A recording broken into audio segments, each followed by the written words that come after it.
5 rounds లో అయితే జరిగింది. అంటే 5 గేమ్స్ అయితే పెట్టారనమాట.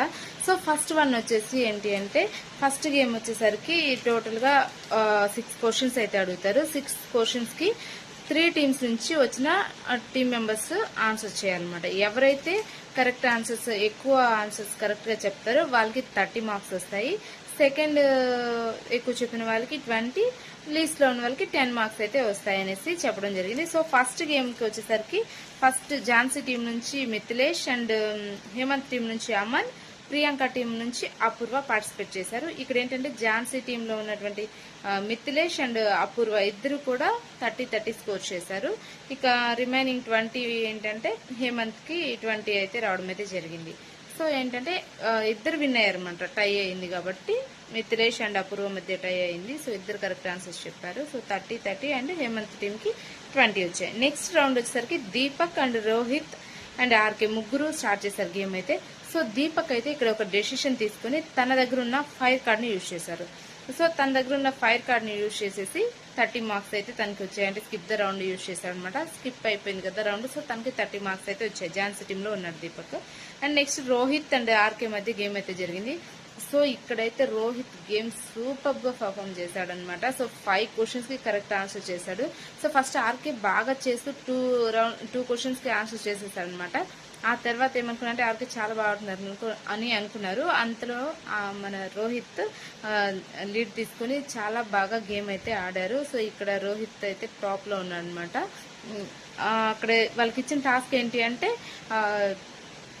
క్రికెటర్స్ వస్తారనమాట, 12 మెంబర్స్. సో క్రికెటర్స్ అందరు కూడా వాళ్ళ నేమ్స్ అండ్ వాళ్ళు ఆడే ఆటని చెప్తారు. సో వాళ్ళు అడిగే క్వశ్చన్స్ అన్నిటికి కూడా కరెక్ట్ గా ఆన్సర్ అయితే చేయాలి. సో రోహిత్ అయితే చేశాడు అనమాట. 5 క్వశ్చన్స్ కి ఆన్సర్ చేశాడు. 2 క్వశ్చన్స్ రామకృష్ణ చేశాడు.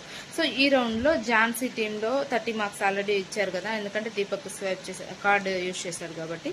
సో మిగతా తను ఆడినా కూడా 20 మార్క్స్ అనమాట. సో 20 మార్క్స్ హేమంత్ టీంలో ఉన్నటువంటి రోహిత్ కి వస్తాయి. ఆ తర్వాత రిమైనింగ్ 10 మార్క్స్ ఆర్కేకి వెళ్తాయి అనమాట. ప్రియాంక టీంకి అయితే వస్తాయి. అలాగే థర్డ్ రౌండ్ వచ్చేసరికి ఏంటంటే ఝాన్సీ, సృష్టి, ప్రియాంక. సో ఈ ముగ్గురు ఆడడం అయితే జరిగింది. ఆ టీంలో ఆ రౌండ్ ఏంటంటే వాళ్ళు చెప్పే ఓడ్కి మనం డ్రా చేసుకోవాలి. 25 ఓట్స్ తీసుకున్నారు. 25 ఏంటంటే వాళ్ళు చెప్పిన వెంటనే ఆ ఫిగర్ అనేది డ్రా చేసుకోవాలి. డ్రా చేసేసుకొని తర్వాత శ్రీముఖి అడిగినప్పుడు ఏ నెంబర్ అయితే అడుగుతుందో, అంటే 25 నెంబర్స్ ఉంటాయి కదా, 25 నెంబర్స్ బాక్స్ లో మనం డ్రా చేయాలన్నమాట. తను అడిగినప్పుడు తన ఆ బాక్స్ లో ఏదైతే డ్రా చేసిందో అది కరెక్ట్ గా చెప్పగలగాలన్నమాట. సో ఈ టీంలో వచ్చేసరికి ఝాన్సీ విన్ అయ్యారు. ఝాన్సీ 30 మార్క్స్ వచ్చాయి. అండ్ సెకండ్ ప్లేస్ వచ్చేసరికి ప్రియాంక, థర్డ్ ప్లేస్ సృష్టికి వచ్చింది. సో నెక్స్ట్ ఫోర్త్ రౌండ్ లో ఎవరు విన్ అవ్వలేదు. శాలిని, బాగి, రాజకుమారి పార్టిసిపేట్ చేశారు. ఇక్కడ ఏంటంటే 3 రౌండ్స్ ఉంటాయి. ఆ రౌండ్స్ ఇస్తారనమాట. ఆ రౌండ్స్ వచ్చేసి ఒక రెడ్ కలర్ రౌండ్ అనేది ఉంటుంది టేబుల్ మీద. సో ఈ 3 తీసుకెళ్లి దాని మీద వేసినప్పుడు ఆ రెడ్ కలర్ అనేది కనిపించకూడదు అనమాట. సో సర్కిల్ కరెక్ట్ గా వేయాలన్నమాట. సో ఇందులో ముగ్గురు ఓడిపోయి అందరికి 0-0 వచ్చేసాయి. ఆ తర్వాత లాస్ట్ రౌండ్ వచ్చేసరికి చరణ్, హేమంత్, గాయత్రిల మధ్య జరిగింది. సో చరణ్ ఇక్కడ విన్ అయ్యారు. హేమంత్ కూడా 30 మార్క్స్ అయితే ఇద్దరు విన్ అయ్యారు. ముగ్గురు 3 టీమ్స్ కూడా కరెక్ట్ గా ఆడారు. సో అందరికి 30 వచ్చేసాయి అనమాట. గాయత్రి, చరణ్ అండ్ హేమంత్. సో అందరికి 30 మార్క్స్ అయితే వచ్చాయి. ఇక్కడ ఏంటంటే బాల్స్ పెట్టారు, ఒక 6-7 బాల్స్ పెట్టారు.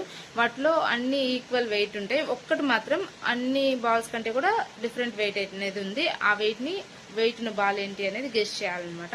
గెస్ట్ చేసే విధానంలో అంటే 3 మెంబర్స్ కరెక్ట్ గా గెస్ట్ చేశారు. సో ముగ్గురికి 30 మార్క్స్ అయితే వచ్చాయి. 4th రౌండ్ అందరికి 0 వచ్చింది. 5th రౌండ్ అందరికి 30 వచ్చాయి. సో టోటల్ గా చూసుకుంటే ఏంటంటే టోటల్ గా ఝాన్సీ టీం టోటల్ గా 120 స్కోర్ చేశారు. Hemanth team 80 and Priyanka team 90.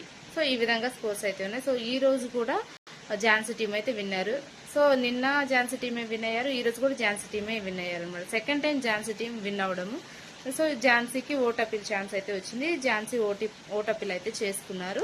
And next ఏంటంటే most valuable player of the day వచ్చేసరికి రోహిత్ కి ఇచ్చారు. రోహిత్ కూడా ఓట్ అపీల్ అయితే చేశారు.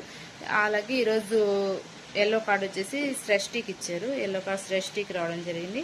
సో ఫైనల్ గా ఎపిసోడ్ లో అయితే రాజకుమారి గారు ఏడవడం అయితే జరిగింది. తను చాలా ఎమోషనల్ అయి ఏడ్చినట్టు అనిపించింది. బట్ ఏంటంటే ఎందుకు ఏడ్చింది, రీజన్ అయితే ఏం లేదు కదా అని అయితే అనిపించింది. అభిజిత్ ని ఇంప్రెస్ చేయలేకపోయాను అనే రీజన్ అయితే చెప్పారు. సో అదైతే కరెక్ట్ కాదేమో అనిపించింది. ఎందుకంటే తన గేమ్ అనేది మరి బ్యాడ్గా ఏం లేదు, ఆడుతూనే ఉన్నారు కదా. సో తను ఎందుకు అంత ఎమోషనల్ అయ్యారు అనేసి అనిపించింది నాకు. మీకేమనిపించిందో కామెంట్ చేయండి.